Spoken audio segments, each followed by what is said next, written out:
Hey guys, I'm JW13 and welcome to my 1.5 thousand subscriber Q&A video. Got you guys to tweet me some questions, so I'm going to answer them now for you.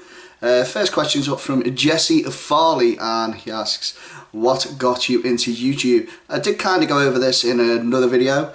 I happen to have cancer for over a couple of years, thankfully all clear a couple of weeks ago, but that's the reason I got into YouTube, because I wasn't able to do anything, so I started playing a lot more games, watching a lot of YouTube, and my fiance Katie said, well, why don't you do some YouTube? Gives you something to do whilst you can't work. Basically that's how I got started on YouTube, guys. Question number 2 is from Rafi. What made you start live streaming? Not 100% sure about why I started to do live streams. I think it was more because the PS4 decided to let you stream to YouTube. So I thought, I'll give it a go, you know, and really enjoyed doing it because I got the interaction with you guys and you lot seem to enjoy me giving you the interaction. So that's why I will always stream something. I won't always stream everything. As I said, I will be doing videos and stuff now, as well as my live streams, but I will always live stream. That way I can give you guys a bit more interaction, a bit more personal with you guys, which I like doing. Okay, question 3 is from FIFA Let's Play 210. He asks, who is your favourite player? Well, as you all know, I'm a Liverpool fan, so due to that, kind of have to say Steven Gerrard's my favourite player ever. But other than that, my favourite non-Liverpool player is probably Leo Messi. Just his natural skill is absolutely mind-blowing. If I had the skill he has, I would be I would be made up, to be perfectly honest, but I don't. He does, and that's why he's the best in the world, in my opinion. Okay, next question is from Liam. What are the top 10 best places you've ever been to? Ooh, interesting question. Well, I won't include Liverpool in these because I live in Liverpool. So, number 1, it's got to be Niagara Falls in America. It's just absolutely amazing place to be and to see. I've been there, what, 5 times now, so it was absolutely amazing the first time, and it was just the same the 5th time I went there. It's just mind-blowing, guys. If you do ever go, make sure you go on the Maid of the Mist boat down on the river at the bottom underneath the falls. It is absolutely spectacular, guys. Make sure you do that. Number 2, Paris in France, just because of all the history there, and the Eiffel Tower as well, absolutely amazing. 3rd one on my list, Casablanca in Morocco, as it's just completely different to anywhere I've been before. They were so friendly, the people there, and as I said, it's just completely different to anywhere else I've been. Number 4, New York City. I've been lucky enough to have been there a few times now, and just walking down Times Square, going on a boat on the river, or even going on the subway is just an amazing experience, guys. So I do highly recommend going to New York City. Next one is Malaga in Spain. Unusual one, just because that was the first place myself and my fiance Katie went on holiday, so it has a special place in my heart due to that. Number 6, very unusual one, guys. I don't think anyone on YouTube would ever answer this question with this place, but it is Stoke-on-Trent. I did manage to live there for 3 years when I went to university there. Had 3 great years there and made some amazing friends who I'm still friends with today, so it's one of my favourite places to have been. Number 7, Boston in America, in Massachusetts. I lived there for almost 5 years due to football work. Love living there and getting to go places like Fenway Park, which is the Boston Red Sox baseball ground. Absolutely amazing place to go, especially up on the big green wall. Amazing view from up there. Going down to Cape Cod as well, where they have the best beaches there, guys. And one of the Jaws movies was filmed there. I went to the bridge. I think it's Jaws 2, where he comes in land, and the bridge there is exactly where they filmed that. I was a little scared, just in case there was a shark there, but thankfully there wasn't when I was there. A couple of days later though, there was a shark warning at that place after I'd been there, so I think I was a bit lucky, guys, bit lucky. Number 8, Seattle, also in America. Not because of the city itself, but just getting to play in their stadium. It's the American football and their soccer stadium. The Seattle Sounders play there. I got to play in the stadium. It's a stadium that holds over 60,000 people, guys. So it was just an unreal experience to actually play a game of football, or soccer as they call it, in that stadium itself. It was just an amazing experience. Number 9, Amsterdam in Holland. It's just the craziest place I've ever been to.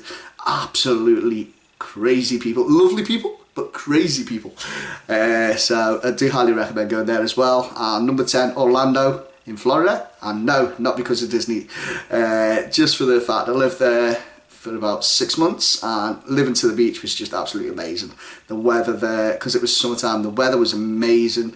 Getting to go out on the beach every day was just absolutely amazing, guys. I loved every second of them 6 months over there. Okay, on to the next question. It's from Thunder3 Gaming. What is your favourite car? Well, my favourite car of all time, guys, is a 1967 Ford Mustang Shelby GT500. It's just an amazing car. If you don't know what it is, guys, have a look on Google. It is an absolutely exquisite looking car, and the engine in it is brilliant as well. So that is my all-time favourite car, guys. Next question's from Crumpets and Tea Gaming, one of my good friends. If you had to pick a starting 11 and of all time, who would you pick? Old on you, including subs. Thanks for that, Crumpets. Give me a big, massive question. Okay, so I'm not going to pick the best of all time. I'm just going to pick the best players I have personally seen play. So we'll start off goalkeeper, Peter Schmeichel, undoubted best goalkeeper of his time, of his period. Right back, Jamie Carragher, first of the Liverpool players to get in there. That's the position he played a lot for Liverpool before Rafa Benitez took over and he moved him into the centre. I've never seen a more committed player play for Liverpool than him. Left back's a tough one. I did think about Stuart Pearce, but went for Roberto Carlos just for that free kick. Just the free kick he scored. Oh man, just the curves. It wasn't just one curve, it was 2 curves. It was an amazing free kick. Just for that, he's getting in that spot. Centre backs, Tony Adams of Arsenal. He was immense for Arsenal in England. And Paolo Maldini, absolute legend defender. His dad as well, Cesar, who sadly passed away, I think it was last week or the week before. Both absolute amazing defenders. And Paolo, I've seen him play in 2 Champions League finals against Liverpool, and he was absolutely amazing. Scored in the first as well, and he was in his mid to late 30s when he was playing against us, and he was still absolutely world class at that point as well. Centre mids, of course, I've got to pick Stevie G, Steven Gerrard. He's got to be in there. My all-time favourite player. Alongside him, Andre Pirlo. Oh, what a duo that pairing would have been in central midfield in their prime. Oh, I don't think anybody would have beat that midfield. Left wing, Cristiano Ronaldo. Yes, I hate the guy. Personally, as a person, I don't like him because he's just a absolute smug git. But as a player, he is one of the best players to play the game. Right wing, Ronaldinho. One of the most gifted players I've ever had the privilege to watch. His ball control, absolutely amazing, guys. Absolutely amazing. Right, strikers. I'm going to go for Robbie Fowler of Liverpool and England. One of the best finishers I've ever seen. He could finish from anywhere. Both foot. Yes, he's left-footed, but he could score beautiful goals with his right foot as well. And the final player for my starting 11, Roberto Baggio of Italy. Also could score goals out of absolutely nothing. Also created some brilliant balls and passes to his teammates. So it's going to be Roberto Baggio up front with Robbie Fowler. Right, the 7 subs. Goalkeeper, Bruce Grobbelaar. Yes, crazy goalkeeper, but was also one of the best of his time. It was tough to pick between Grobbelaar and Neville Southall, who was at Everton and Wales, because he was one of the best as well at that point. But I've got to go for Brucey just because he's a Liverpool player and he was absolutely nuts. Next up, Steve Bruce. Yes, he has a big fat head, as us Liverpool fans always say, but his positional sense, reading the game, absolutely brilliant, guys. One of the best centre backs I've seen play the game. Third sub, Leo Messi. Yes, he had a big shout to get in the starting 11, but what a player to bring off the bench, guys. Come on, you got to have him in there. Next up, Alan Shearer. England and Newcastle legend, won the league with Blackburn, but what a guy, what a player, never got booked in his career, and what a shot. He had a fantastic shot on him, guys. If you've never seen Shearer play, make sure you go and Google him on YouTube, and have a look on YouTube.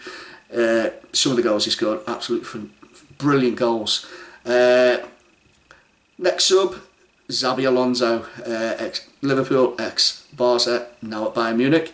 Guy has amazing vision when looking for a pass, guys, and has the ability to actually make that pass as well.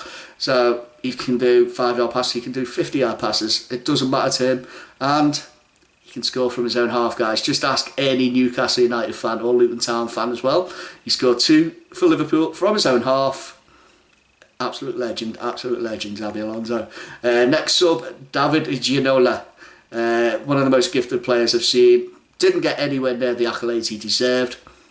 So, brilliant play, played for Spurs, played for Newcastle. I think he played for Everton at some point as well. May play for a few other clubs, but absolute phenomenal player. Brilliant, gifted player as well. And our last sub, Eric Cantona. I know guys, he's a United legend, but he was also the best player in the Premier League at his time. And it was always fun for some controversial moments like his Kung Fu kit and his press conference about trawlers and seagulls. If you haven't seen that, make sure you go and check that out as well on Google or YouTube. So that's my starting 11 plus the subs, guys. Right, next question from a Tasty Rob. Have you ever had a red card in your career? Well, in FIFA, playing that, I've had plenty of red cards, as you guys have probably seen. In real life, I have actually had 1 red card, guys, when I was playing as an under 18 player. And in adult football, after that, I've only had 1 yellow card. That was for time wasting. So I've not done too bad, guys. Not done too bad in football. In lacrosse, I did get ejected from my varsity game, but we won't talk about that, guys. We won't talk about that. Next question, anyways, from Mr. Swagger Boy. Get his name right. Would I rather be a vampire or die aged 8? Ooh. Very interesting question, Mr. Swagger Boy. I'd have to say die at age 8, as I couldn't really see myself drinking people's blood or killing them, unless I could be a vampire who didn't have to do that and drink human blood. But if I did, I'd say I'd have to die at 8. I couldn't see myself killing people and drinking their blood. And last questions from a Jam Donut. When did I join Warrington Town Football Club?